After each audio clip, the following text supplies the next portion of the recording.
क्या आपने कभी ऐसी दौड़ देखी है जहां जीत सिर्फ रफ्तार की नहीं बल्कि रिश्तों की होती है, जहां कंधों पर बोझ नहीं बल्कि विश्वास और अपनापन उठाया जाता है। उत्तराखंड के एक छोटे से गांव ने आज पूरे समाज को एक बड़ी सीख दी है। नमस्कार, आप देख रहे हैं सरहद लाइव और हम आज आपको ले चलते हैं जनपद पिथौरागढ़ की ग्राम सभा सनघर, जहां आयोजित हुई एक अनूठी और प्रेरणादायक पीठ भैया रेस, जिसने खेल, फिटनेस और सामाजिक एकता को एक नई पहचान दी। आयोजित इस प्रतियोगिता में गांव और आसपास के क्षेत्रों के लोगों ने बढ़ चढ़कर हिस्सा लिया। करीब 150 दर्शकों की मौजूदगी में पूरा क्षेत्र उत्साह, उमंग और भाईचारे के रंग में रंगा नजर आया। यह केवल एक खेल प्रतियोगिता नहीं थी, बल्कि एक ऐसा संदेश था जो बताता है कि जीवन की कठिन राहों में जब अपने साथ होते हैं तो हर मंजिल आसान हो जाती है। इस अनूठे आयोजन की परिकल्पना और सफल संचालन रितेश मुरारी द्वारा किया गया, जबकि उनके सहयोगी राजेंद्र सिंह सामंत ने भी आयोजन को सफल बनाने में महत्वपूर्ण भूमिका निभाई। कार्यक्रम में गांव के सम्मानित बुजुर्ग और समाजसेवी रामदत्त मुरारी, सतीश कांडपाल और देव सिंह मुख्य अतिथि के रूप में उपस्थित रहे। वहीं प्रतियोगिता के निष्पक्ष संचालन एवं मूल्यांकन की जिम्मेदारी चंचल नाथ और महेंद्र सिंह भंडारी ने निभाई। इसके साथ ही क्रीड़ा एवं युवा समिति के अध्यक्ष चंद्रशेखर मुरारी का भी आयोजन को सफल बनाने में विशेष योगदान रहा।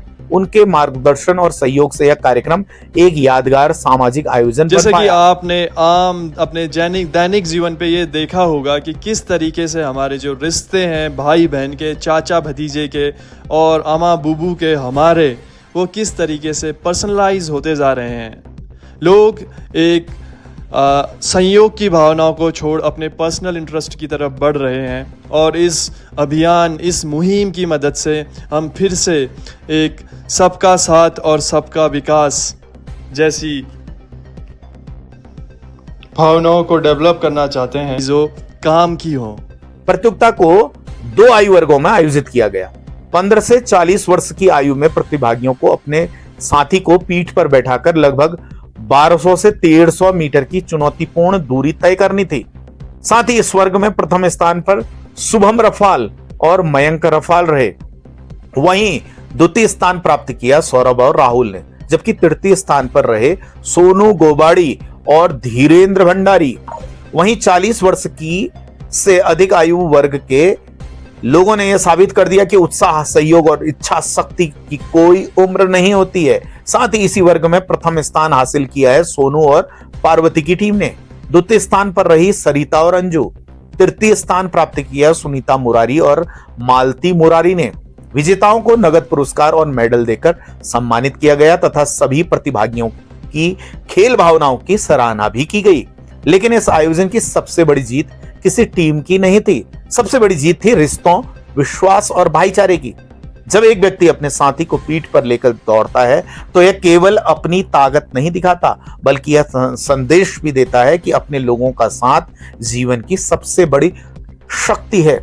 आज जब मोबाइल और सोशल मीडिया के दौर में लोग एक दूसरे से दूर होते जा रहे हैं, तो ऐसे आयोजन समाज को फिर से जोड़ने का काम करते हैं। यह केवल एक प्रतियोगिता नहीं बल्कि एक नई सामाजिक परंपरा है जो फिटनेस के साथ साथ पारिवारिक मूल्यों, सामुदायिक सहयोग और एकता को मजबूत करती है। ग्राम सभा सनघर की यह पहल आने वाले समय में अन्य गांवों के लिए भी प्रेरणा का स्रोत बन सकती है, क्योंकि मजबूत समाज केवल सड़कों और भवनों से नहीं बल्कि मजबूत रिश्तों और एकजुट लोगों से बनता है। रिश्तों का भार कभी बोझ नहीं होता, वही तो जिंदगी की सबसे बड़ी ताकत होती है। और यह संदेश देती है सनघर की अनूठी पीठ भैया रेस। कैसी लगी आपको यह नई और प्रेरणादायक पहल? अपनी राय हमें कमेंट में जरूर बताएंगे और सरहद लाइव को देखते रहने के लिए हमारे इस पेज को लाइक, सब्सक्राइब और फॉलो करना न भूलें।